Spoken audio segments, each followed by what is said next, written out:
Но это реально ЧП Монголии, потому что бензина нету. Я вам сейчас покажу, какая сейчас у меня ситуация с баком. Вот, посмотрите.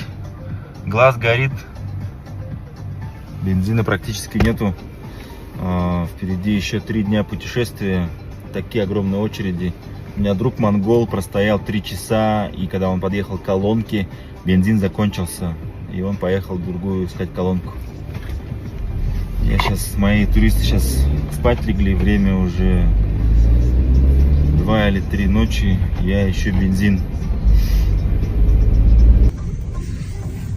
Смотрите, ребята, заправка Петровец, Монголия, город Улан-Батор. Здесь вообще немерено количество машин. И обалдеть, какая огромная пробка.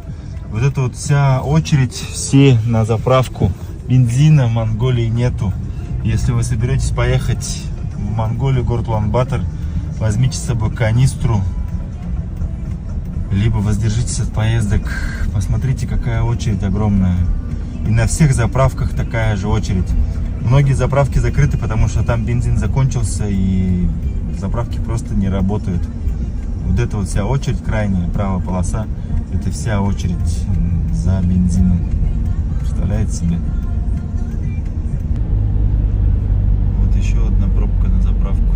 Все машины стоят в очереди, чтобы попасть в эту заправку. В общем, я пошел спать, бензина не нашел.